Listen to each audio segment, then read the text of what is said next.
só aguardar. A paz do Senhor, meus queridos irmãos, tudo bem com vocês? Como é que foi a semana? Tranquilo? Como é que está a família? Tá bem? A saúde? Espero que estejam todos bem e que Deus continue guardando a cada um de vocês. Hoje nós estaremos estudando a lição de número 11 e ela tem aí o seu título para nos nortear: uma herança conquistada pela fé. Nós temos o nosso texto do dia, como é descrito na lição dos jovens que nós estamos usando, que diz assim: retenhamos firmes a confissão da nossa esperança, porque fiel é o que prometeu. Essa passagem se encontra em Hebreus capítulo 10, versículo 23. A síntese, ou a verdade prática, como é na nossa lição, nos diz: Deus sabe como recompensar a fidelidade de seus servos. Amém? Nós temos para a nossa leitura em classe o texto bíblico que se encontra no livro de Josué, no capítulo 14, versículos 6 ao 10. Essa passagem nos diz: então os filhos de Judá chegaram a Josué em Gilgal, e Calebe, filho de Jefoné, o quenezeu, lhe disse: tu sabes a palavra que o Senhor falou a Moisés, homem de Deus, em Cades Barneia, por causa de mim e de ti.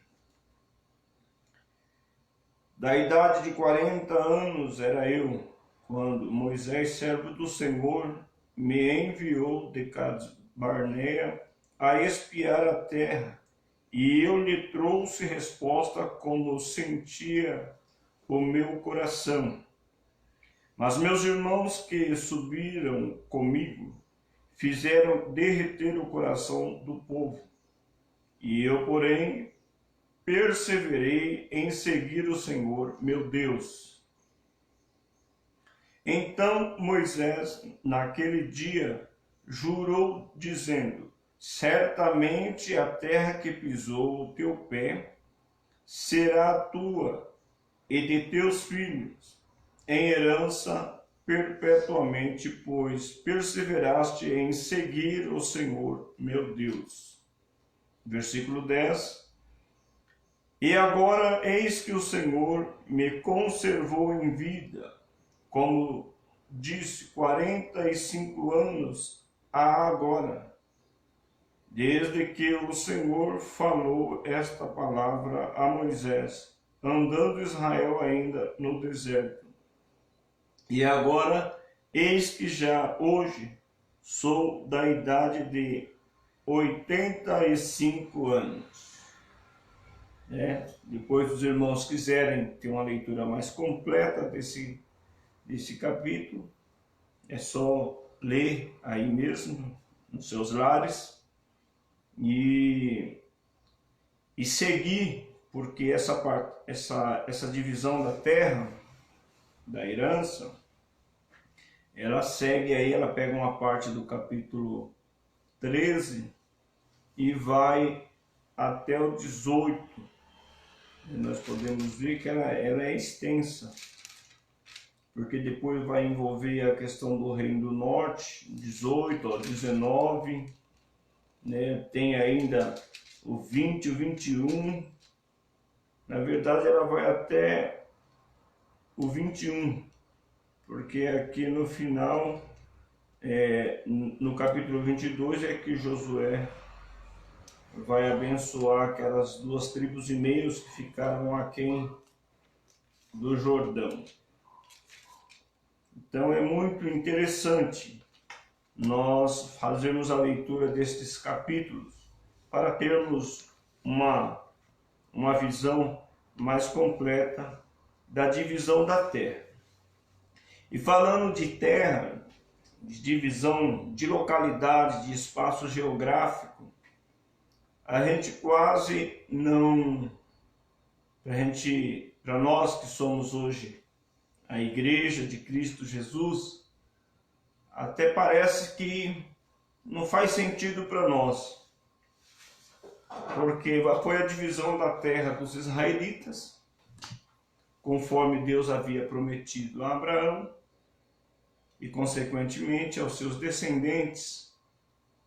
E aí pode surgir a pergunta para nós, né? Fala, mas e aí? E a igreja? O que isso significa? Eu tenho comentado em algumas lições que eu dei nesse trimestre a respeito de um pensamento de alguns estudiosos que consideram a terra de Canaã as riquezas insondáveis em Cristo. Quando nós tomamos este pensamento para considerar, e eles não falam isso, é claro, por acaso, eles fazem um paralelo do livro de Josué e, podemos dizer, parte de Juízes, com a carta de Paulo aos Efésios, e também podemos ver o seu conteúdo quase que paralelo também da carta aos Colossenses. E quando nós analisamos, nós vamos ver que Deus determinou convergir todas as coisas em Cristo, como diz Paulo aos Efésios. E nós vemos que ele vai tratar das riquezas insondáveis de Deus em Cristo Jesus, disponibilizado à igreja. E numa fala bem próxima agora que eu disse lá na igreja, na live presencial, eu fiz um pontuamento em relação aos muitos tipos que a Bíblia no Antigo Testamento tem apontando para Cristo. E não é de se estranhar que um local, uma parte geográfica, uma terra, também tem aí, forneça aí também um tipo de Cristo. E quando nós olhamos até a localidade geográfica da terra de Canaã, no que diz respeito ao mapa mundial, principalmente naquele contexto, hoje também nós percebemos que a terra de Canaã praticamente é o centro do mundo. E isso é importante porque ela é localizada em uma parte da terra que faz ligação entre um lado do mundo e o outro. Então nós percebemos que ela é uma terra, podemos dizer, mediadora. E nós sabemos que Jesus é o nosso mediador entre Deus e o homem. Então, eles tomam essas realidades, entre muitas outras, não é só isso, para precisar que a terra de Canaã é um tipo de Cristo.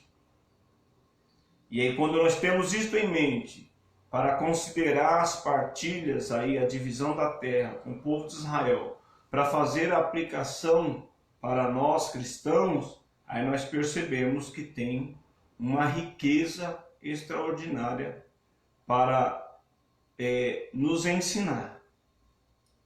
Tá bom? Então, nós precisamos ter isso em mente, porque senão ficaria vago para nós. Porque a divisão da terra, terra mesmo, foi lá para o povo de Israel, as 12 tribos.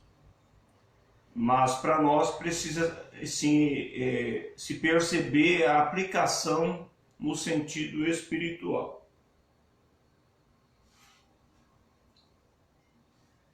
Muito bem. A introdução da nossa lição, ela traz para nós aí, ó, Depois da conquista das cidades-reinos, aquelas cidades fortes, aquelas cidades que praticamente exerciam a influência sobre as pessoas do campo, as pessoas do campo é que fornecia recurso para as cidades fortes, para as cidades fortificadas, porque em tempo de guerra eles tinham a garantia de refúgio para dentro dos muros da cidade. Mas Josué,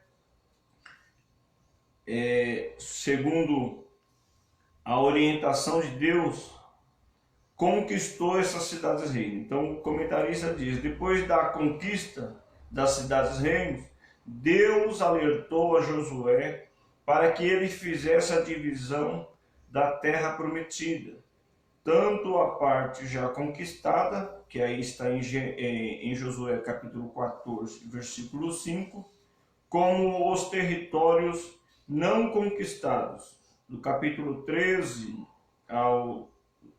do 2 ao 6, pois sua missão estava chegando ao fim.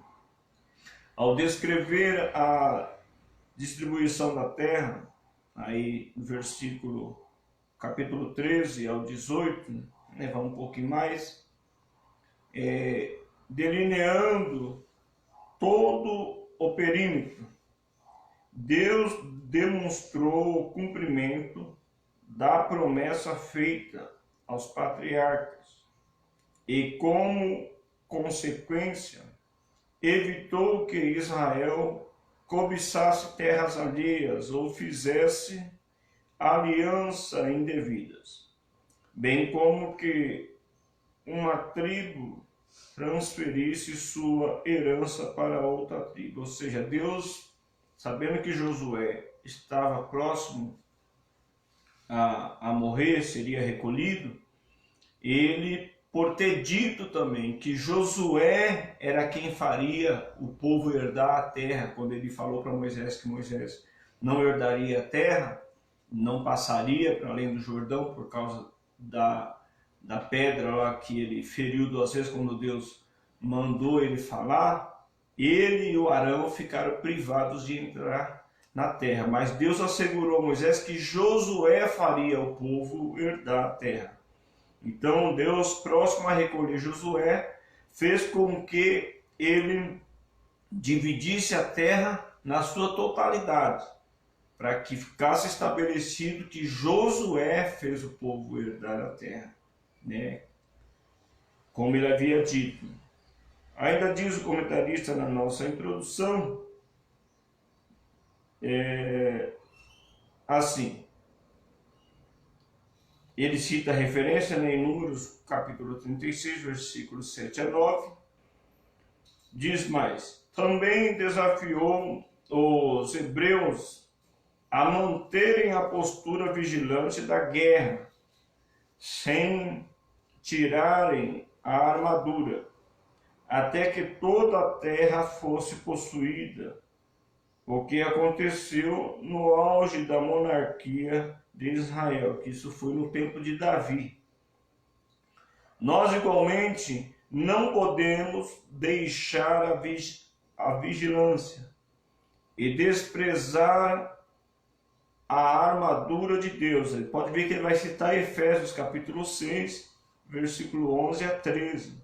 O comentarista também tem essa noção de ligação do livro de Josué e parte de Juízes com a carta de Paulo aos Efésios, até que recebamos a completa herança na glória. Amém? O nosso comentarista, ele tem aí como objetivos a ser alcançado, que está no recurso aqui para nós, demonstrar como aconteceu a divisão das terras ao sul de Canaã, depois explicar como aconteceu a divisão das terras ao norte de Canaã, e depois dissertar como aconteceu a divisão das terras ainda não conquistadas. Então, o primeiro ponto aí é a divisão do sul de Canaã. Sul de Canaã. Nós vamos ver, aqui eu coloquei um mapa, eu sei que os irmãos vai ter um pouco de dificuldade para enxergar, mas depois com paciência vocês aproximam aí a câmera e vocês vão perceber bem melhor. Depois eu posso até mandar uma foto. O que faz divisão aqui é a parte do norte, a parte de cima. Nós vamos ver aqui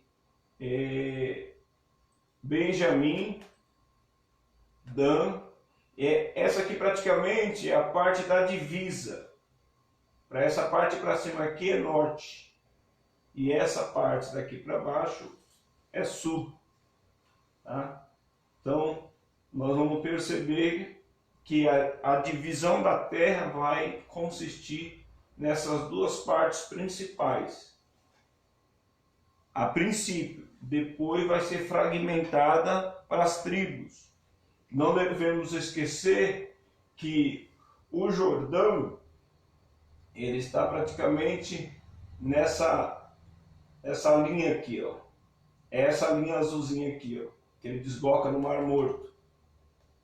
Então, as duas tribos e meios que ficaram aquém do Jordão vão se encontrar desse lado aqui. A gente vê aqui, ó, em Bazã, a meia tribo de Manassés herdou aqui em cima, a Gade herdou essa parte e Ruben essa outra parte aqui. Então eles estão aquém do Jordão, nessa, nós vemos aqui, ó, eles estão aquém do Jordão.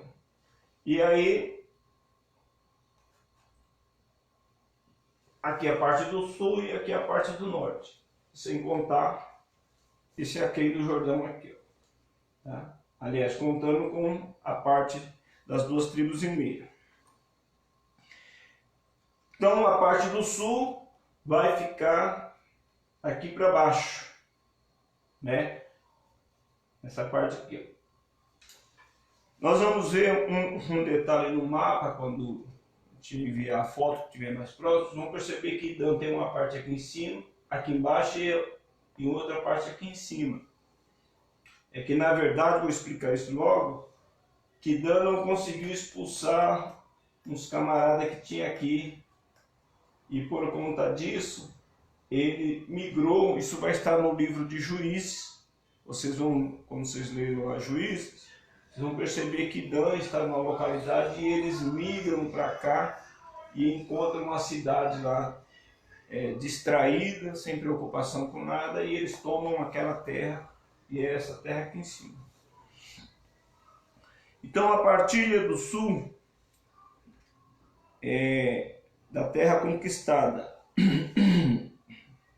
Josué recebeu a missão de conquistar Canaã e partilhá-la entre as tribos. Os anos foram passando e ele foi envelhecendo. Então o Senhor determinou que fizesse logo a divisão das terras já conquistadas. Uma lição que cabe para nós aqui, irmãos, até há pouco tempo eu falei a respeito disso, quando uma oportunidade que o pastor me deu, se eu não me engano foi numa terça-feira, nós falamos da importância da gente se preparar para o dia da nossa partida, no sentido de que precisamos ter a preocupação de realizar em vida aquilo que Deus quer que nós realizemos. Não, até eu citei uma frase que me veio um dia na memória, para não deixarmos para conquistar com a nossa morte aquilo que poderíamos ter conquistado para a glória de Deus, é claro, em vida, se em vivendo morrêssemos para nós mesmos. Eu fiz essa frase com base na vida de Sansão,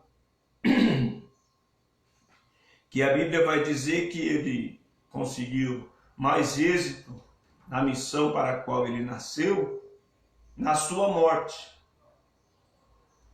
E Mas ele poderia ter conseguido aquilo com a vida, em vivendo. Se ele tivesse morrido para si mesmo. Nós sabemos que a grande dificuldade de Sansão foi porque ele viveu para si e não para cumprir o propósito de Deus na maior parte da sua vida. Só na última instância, quando agora vai morrer ele, os filisteus, que ele realiza uma obra morrendo e matando aquela quantidade enorme de filisteus. Mas ele poderia ter feito tudo isso em vida. Então a gente ter isso em mente, essa preocupação, e reconhecer que o ser humano, no que diz respeito à sua trajetória aqui, ele é passageiro, ele é rápido. Essa existência aqui é rápida. E nós precisamos levar isto em consideração para que aquilo que vem à nossa mão para fazer, entender o propósito de Deus para as nossas vidas e trabalharmos em prol disso para que o nome de Jesus em nós e através de nós seja glorificado. E na conclusão da nossa existência, quando Deus, se porventura nos avisar, quando nós seremos recolhidos, se chegarmos à velhice, a gente ter aquele senso de missão cumprida, como teve o apóstolo Paulo. Ele vai falar assim que tinha combatido o bom combate, acabado a carreira. Ele não fala que deixou uma parte, acabado a carreira e guardado a fé. E a certeza da coroa da justiça. E diz que não somente para ele, mas para nós também. Então nós podemos imitá-lo nesse sentido. Deus dá exemplo dessa preocupação quando ele orienta Josué, lembrando ele que ele já estava velho. Me perdoa, deixa eu tomar mais um cafezinho que vai ver se melhora. Então, nós precisamos levar isso em consideração. Depois que o pecado entrou no mundo e com ele a morte, quando Deus diz, no dia que pecares, no dia que comeres da árvore do conhecimento do bem e do mal, certamente morrerás, essa expressão no hebraico lá, diz morrendo, morrerás. O certamente morrerás está morrendo, morrerás. Ou seja, a gente, a partir do momento que nasce, já começa a morrer. Essa é a triste realidade por causa do pecado. Mas em Cristo nós fomos resgatados da condenação, e embora essa vida aqui seja rápida, no entanto nós temos a certeza da continuidade de uma maneira sublime em Cristo Jesus do outro lado. Mas enquanto aqui vivemos, nós precisamos realizar a vontade de Deus, não esquecendo um detalhe que muitas das vezes esquecemos, que nós fomos criados para um propósito. Este propósito foi obstruído por um tempo, aliás, não foi obstruído o propósito, mas a nossa estadia nessa esfera do propósito foi obstruído por um tempo. Deus, através de Cristo, resolveu a nossa situação, nos colocou no caminho de novo, e agora no caminho de novo para a gente seguir dentro do propósito. Então nós fomos salvos para algo. Não fomos salvos simplesmente para ir para o céu. O céu, a salvação no que diz respeito ao céu, ela não é um fim em si mesmo. Nós precisamos entender isso. É simplesmente o meio pelo qual Deus vai levar a efeito o propósito que ele teve antes que houvesse os mundos. Então a salvação é só nos colocar no caminho de novo. O céu é simplesmente nos colocar de novo na esfera celestial para levarmos a efeito, ou sermos levados a efeito por Deus ao seu propósito, tá bom? Então nós precisamos ter essa compreensão para que possamos sempre estar buscando no Espírito Santo a direção de Deus para as nossas vidas a cada dia, a cada hora, a cada minuto, a cada segundo, para que nós possamos fazer aquilo para o qual fomos salvos. Amém? Nós, infelizmente, nós sabemos que quase não é ensinado a respeito da missão cultural da igreja, né? A gente ouve bastante a respeito do céu, mas nós temos a comissão cultural também, que não é só a questão da salvação da alma. Deus determinou convergir em Cristo todas as coisas, não é só as almas, todas as coisas, todo o universo convergir em Cristo. E nós fomos chamados para participar em Cristo Jesus desta recondução das coisas. Por isso da importância de termos a consciência de que quando Deus nos coloca em algum lugar, eu uma vez fiz uma pergunta para 5 jovens, eles fazendo faculdades, e eu perguntei para eles para quê? Para ter um bom emprego. E para quê? Para ter um bom salário. E para quê? Para viver uma vida boa. Falei, e para quê? Eles, pelo menos 4 deles eram cristãos. Um que estava próximo lá não era, mas acabei evangelizando ele também. Oportunidade, né? Um evangelho pleno, né? A alma e também a responsabilidade. E aí eu mostrei para eles, vocês não entenderam o que é ser cristão então. Porque ser cristão é muito mais do que ter só a salvação da alma. Vocês foram salvos para uma missão.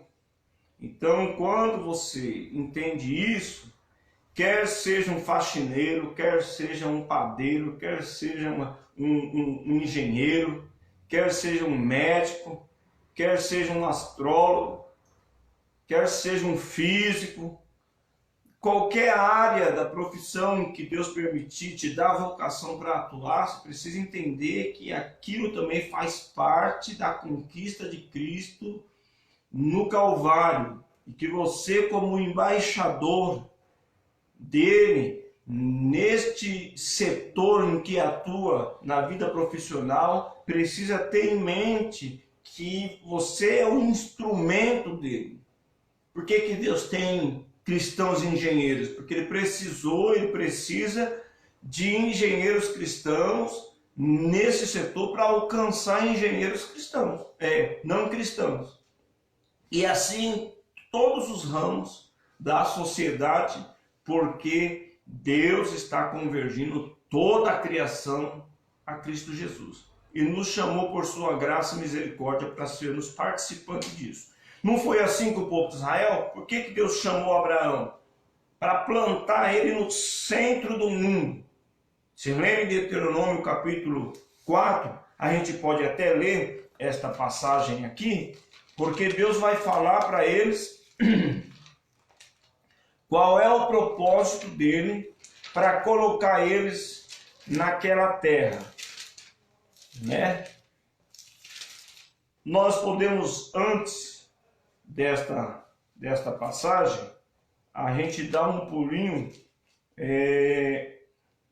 no capítulo 19, porque um faz complemento ao outro, de Êxodo, quando Deus também fala a respeito de qual o objetivo dele em estar entrando em aliança com o povo de Israel. No capítulo 19. Oh, meu Deus, me ajuda. No capítulo 19 de Êxodo, olha só o que está escrito. E subiu Moisés a Deus, e o Senhor o chamou do monte, dizendo: assim falarás à casa de Jacó, e anunciarás aos filhos de Israel: vós tendes visto o que fiz aos egípcios, como vos levei sobre asas de águias, e vos trouxe a mim. Aí diz: Agora, pois, se diligentemente ouvirdes a minha voz e guardardes o meu conserto, então sereis a minha propriedade peculiar dentre todos os povos. Veja aí a distinção que Deus faz. Porque toda a terra é minha, e vós me sereis reino sacerdotal e povo santo. Estas são as palavras que falarás aos filhos de Israel. Agora, indo para Deuteronômio capítulo 4, olha o que Deus diz também.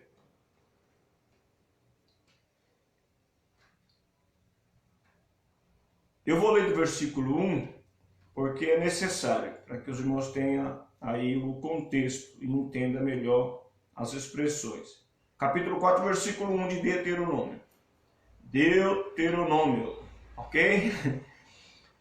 Agora, pois, ó Israel, ouve os estatutos e os juízos que eu vos ensino, para os cumprirdes, para que vivais e entreis e possuais a terra que o Senhor, Deus de vossos pais, vos dá. Nada acrescentareis à palavra que vos mando, nem diminuireis dela, para que guardeis os mandamentos do Senhor, vosso Deus, que eu vos mando. Os vossos olhos têm visto o que o Senhor fez por causa de Baal-peor, pois todo homem que seguiu a Baal-peor, o Senhor teu Deus consumiu do meio de ti. Né? Fazendo alusão à questão lá do envolvimento com os moabitas, com os midianitas, né? A corrupção que eles tiveram. Mas vamos seguir. Porém vós, o versículo 4 a seguir aqui, preste mais atenção. Porém vós, que vos chegastes ao Senhor vosso Deus, hoje todos estáis vivos. A consequência da obediência, da fidelidade, é que eles estavam vivos. Outros morreram por serem infiéis. Aí diz, vedes aqui, vos tenho ensinado estatutos e juízos, como me mandou o Senhor meu Deus, para que assim façais no meio da terra, a qual ides a herdar. Guardai-os, pois, e fazei-os, porque esta será a vossa sabedoria e o vosso entendimento perante os olhos dos povos. Olha aí. Lembra lá que Deus disse em Êxodo 19, me sereis propriedade exclusiva, ou particular, ou peculiar. Porque ele é o dono de toda a terra. Agora Deus está dizendo aqui para eles, que eles seriam para eles, para os povos, a expressão da sabedoria de Deus. Guardai-os, pois, e fazei-os, porque esta será a vossa sabedoria e o vosso entendimento perante os olhos dos povos, que ouvirão todos estes estatutos e dirão, só este grande povo é gente sábia e inteligente, porque que gente há tão grande que tenha deuses tão chegados como o Senhor nosso Deus, todas as vezes que o chamamos? E que gente há tão grande que tenha estatutos e juízos tão justos como toda esta lei que hoje dou perante vós? Tão somente guarda-te a ti mesmo e guarda bem a tua alma, que te não esqueças daquelas coisas que os teus olhos têm visto, e se não apartem o teu coração todos os dias da tua vida, e as farás saber a teus filhos e aos filhos de teus filhos. Então veja que o propósito de Deus em plantar, em dar aquela terra para Israel, era com esta finalidade. E Deus deixou bem claro que eles estavam ia colocar eles num local, ou tinha colocado, para mostrar para as nações como que Deus era. E com isso, eles serem agente como testemunhas de Deus, agentes para desmentir a Satanás que tinha enganado aquelas pessoas. Mas isso não ficou somente, essa expressão de peculiaridade, não ficou somente para a nação de Israel. Para a igreja também tem esse sentido. Nós vamos ver na primeira carta de Pedro, capítulo 2, ele vai dizer, mas vós sois, capítulo 2, versículo 9, mas vós sois a geração eleita, o sacerdócio real. Vê que está envolvido também a questão do sacerdócio, como está lá em Êxodo 19, reino sacerdotal. E Pedro está dizendo aqui que a igreja é geração eleita, o sacerdócio real, a nação santa, o povo adquirido, e a finalidade também, como está em Deuteronômio, para que anuncieis as virtudes daquele que vos chamou das trevas para a sua maravilhosa luz. Então veja, né? Apocalipse também vai falar a respeito disso, tem outras passagens que tocam no mesmo ponto. Então, o que dizia respeito à a nação de Israel, em território geográfico de uma terra, para nós diz respeito à nossa posição em Cristo Jesus. Então, a parte do sul, aqui no nosso mapinha, que é o primeiro tópico aí, foi conquistada por Josué, né? Segundo aquilo que Deus o orientou a fazer. Na verdade, foi Deus quem deu a terra para eles, né? Eu achei até interessante, o comentarista põe conquista, na verdade é o recebimento da terra, porque Deus foi que foi tirando aquela cambada toda lá, porque o braço daqueles soldados do povo de Israel não podia fazer nada se Deus não colocasse os inimigos em suas mãos, né? Mas foi dividido então para a parte do sul, que abarcava aí Benjamim, Dan, Judá e Simeão.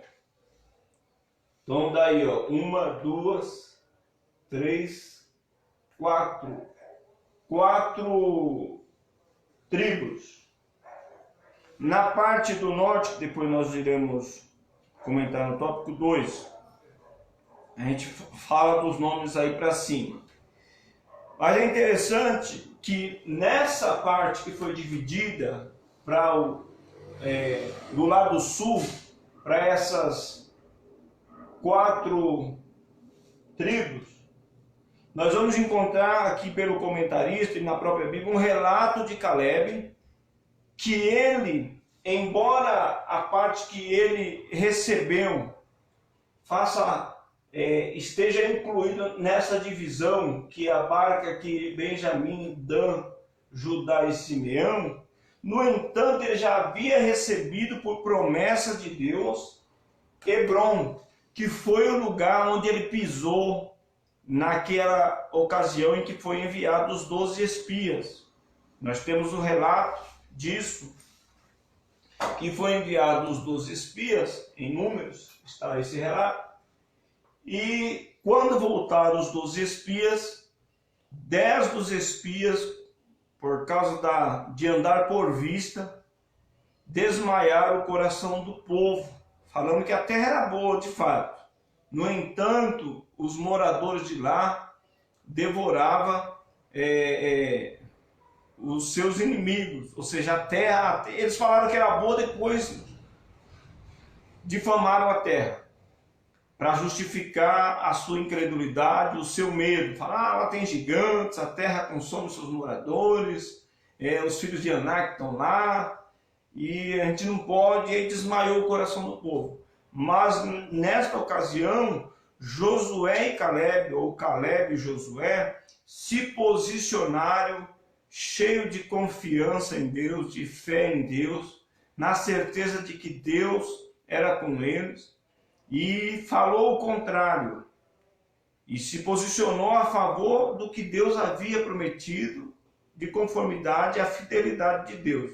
que já tinha de fato dado evidência extraordinária, porque só o fato deles estarem já no deserto, em rumo a Canaã, já era suficiente para para que eles crescem em Deus pelo que ele já tinha feito no Egito, tirando eles do Egito, com mão forte e poderosa, enviando aquelas pragas, executando o juízo no Mar Vermelho lá contra Faraó e seus carros, né? Toda aquela obra extraordinária que Deus já tinha feito. E estava uma parte já cumprida e seguindo para ser cumprida a outra parte. Mas eles desmaiaram o coração do povo. Mas Caleb e Josué se posicionaram ao contrário, crendo em Deus. E por causa desta postura, Deus prometeu a Caleb e a Josué, que principalmente aqui no relato de Caleb, mas Josué também, que a terra onde ele havia pisado no momento de espiar, seria dele, e foi Hebrom. E é interessante que Hebrom praticamente, ela está quase que no centro da terra, do lado do sul. E os judeus até hoje, eu estava ouvindo um pastor que fazia muitas viagens para lá, e diz que o guia turístico que levou ele até Hebrom tinha um brochezinho aqui, ó, com uma figura de uma videira. E eles chamam Hebrom Canaã de Canaã. Porque eles entendem eles entendem não, porque de fato essa terra aqui é a melhor terra de toda a terra de Canaã. Ainda mais se tratando aqui do Reino do Sul. Ela é a Canaã de Canaã. E ele tem um brochezinho com um cacho de uva. Por quê? Porque eles entendem que foi daqui. Talvez aqueles dois que trouxeram um cacho de uva que era tão grande que dois carregavam, fosse Josué e Caleb. Alguns até entendem assim que eram Josué e Caleb.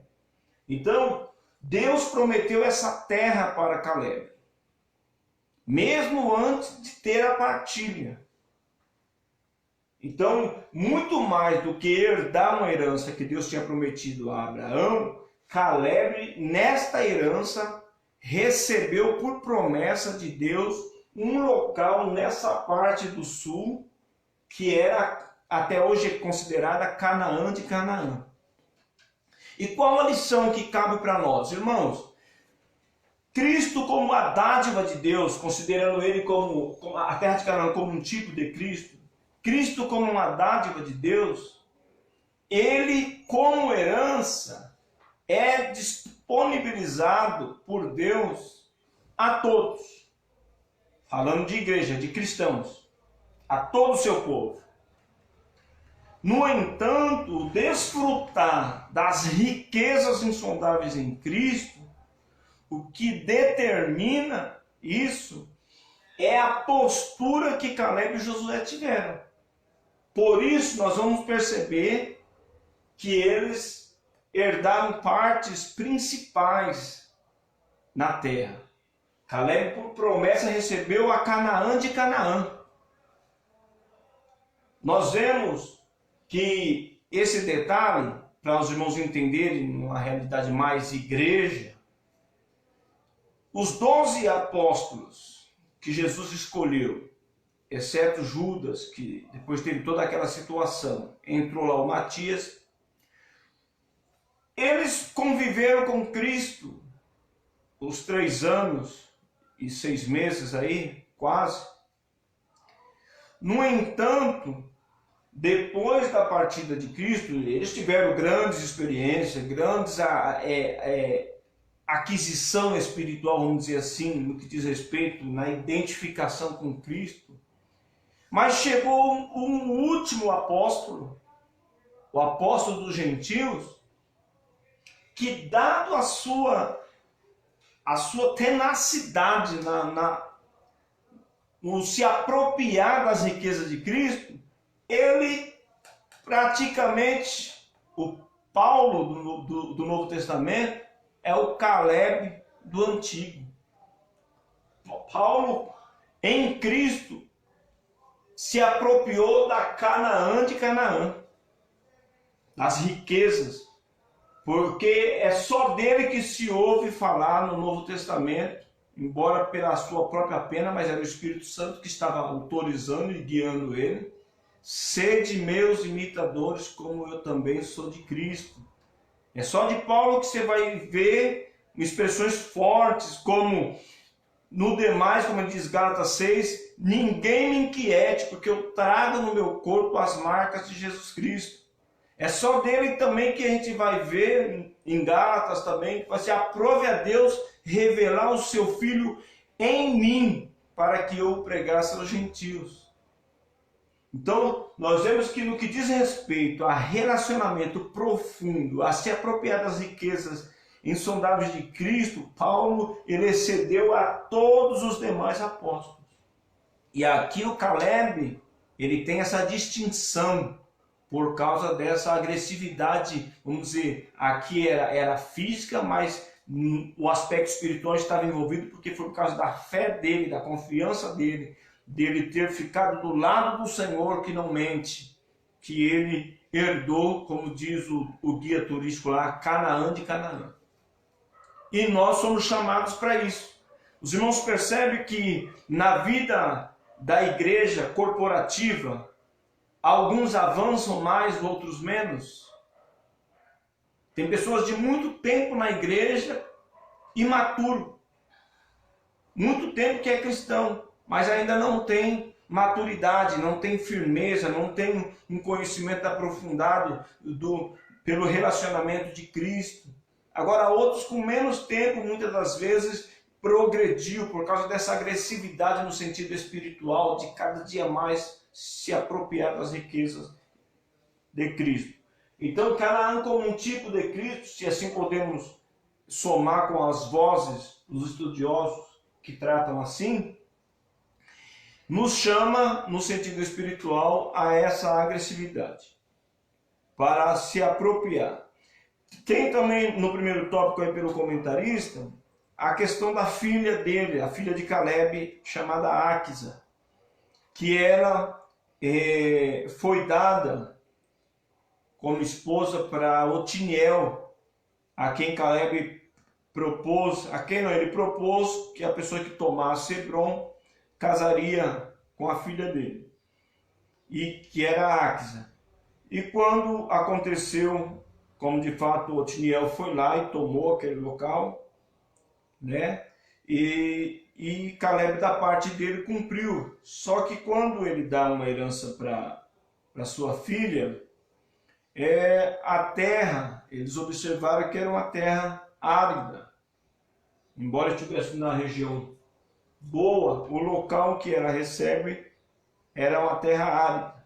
Então Otiniel conversa com sua filha e orienta ela a falar com o pai dela, no caso Caleb, para que desse a ela fontes de água. E aí a Bíblia vai nos dizer que ele deu fontes superiores e inferiores, né? Tipo, em lugares mais altos e em lugares mais baixos.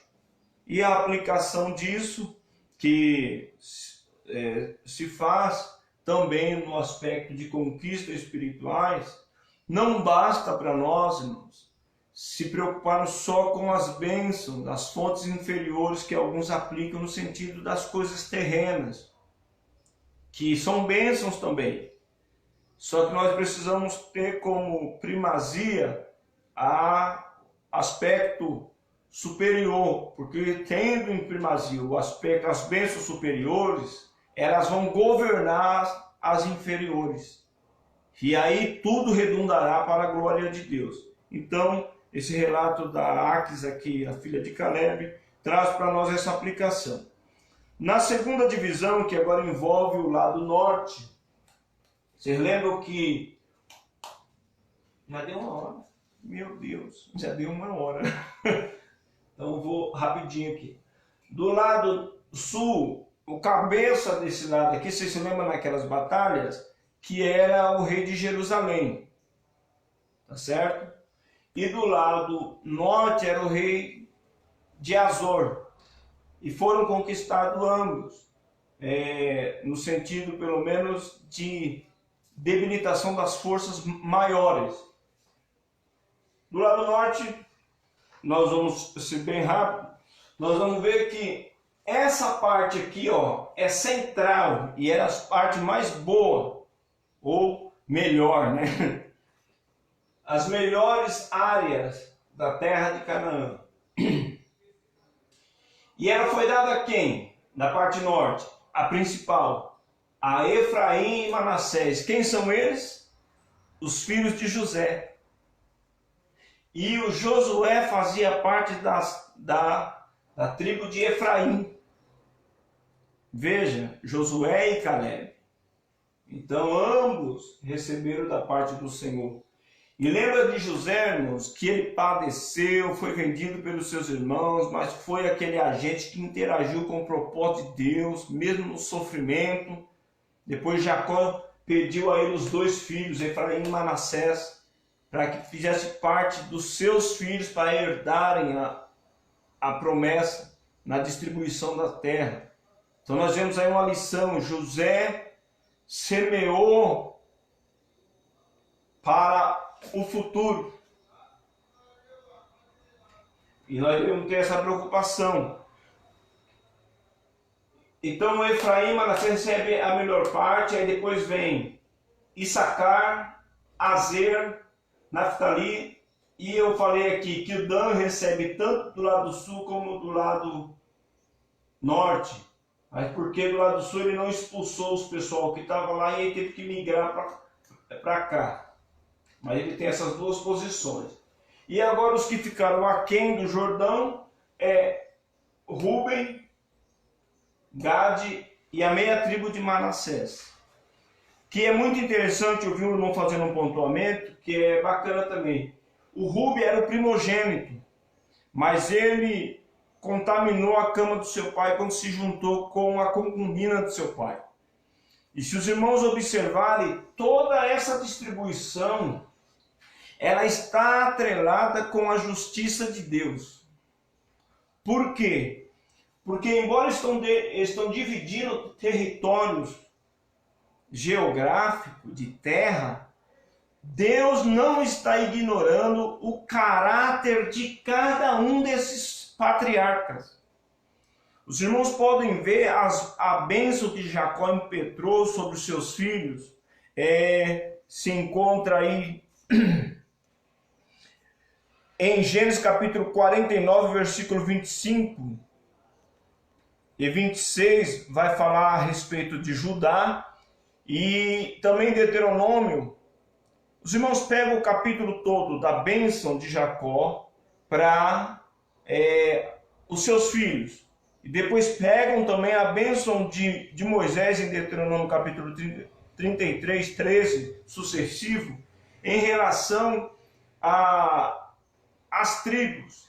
E perceba que a tribo de Judá e a tribo de José, ou Efraim e Manassés, eles são colocados em distinção. E nas próprias bênçãos vai determinar o tipo de propriedade ou de região que cada um iria receber de conformidade ao seu caráter.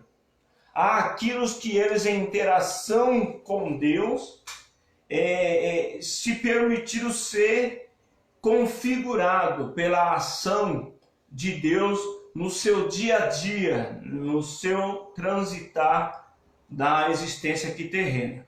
Isso é muito produtivo para nós e salutar observar que o chamado de Deus para nós para estar em Cristo não elimina aquilo que desde o nosso nascimento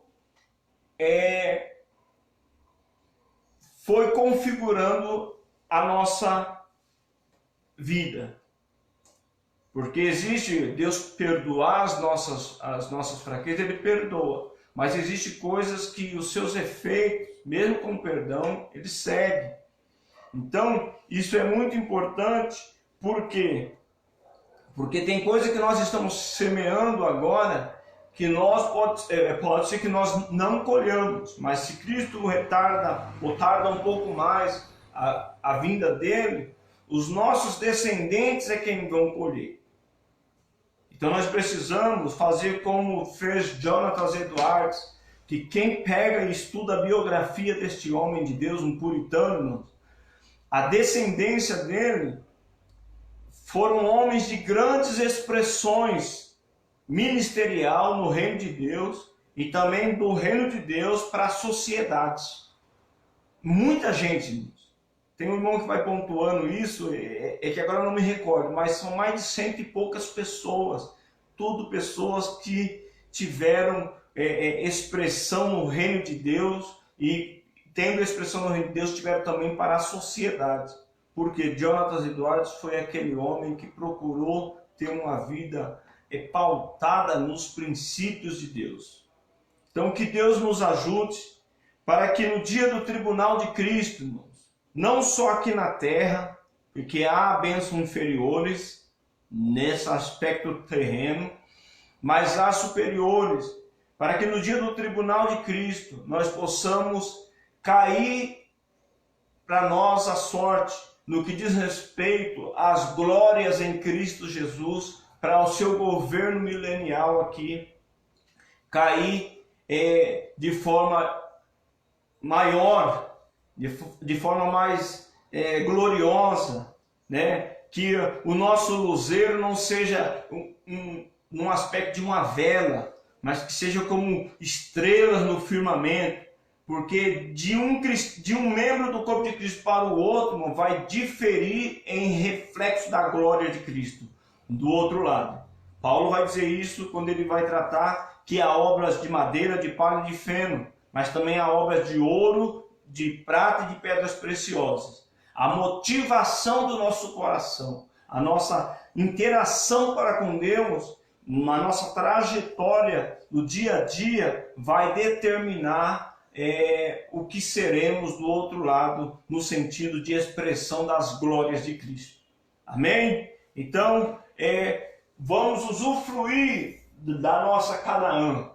Jesus poderia, se ele quisesse, ter falado, mas permitiu os apóstolos com outras palavras fazer. Eis aqui, como ele diz, eis aqui quem é maior do que Salomão, eis aqui quem é maior do que Moisés, eis aqui quem é maior do que o sábado. E foi falando de alguns aspectos que ele era maior, e o escritor aos Hebreus ratifica isso através do Espírito Santo, que ele é maior do que os anjos, e foi falando que ele era maior, que naquele dia que nós possamos ter também a compreensão que Jesus é maior do que espaço geográfico.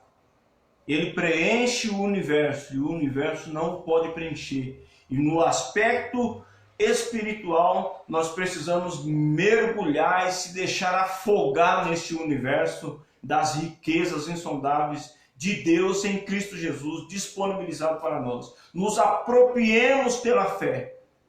Conquistemos, porque Paulo em Efésios 6 vai dizer que a nossa luta não é contra a carne nem o sangue. Deus em Cristo nos deu uma herança, que é o próprio Cristo. Mas há inimigos que querem nos privar da posição que nós, pela obra de Deus, pelo Espírito Santo em nós, ocupamos agora. Lembra o que ele disse à igreja de Éfeso, lá em Apocalipse? Lembra, pois, de onde caíste, e arrependa. Por que de onde caíste?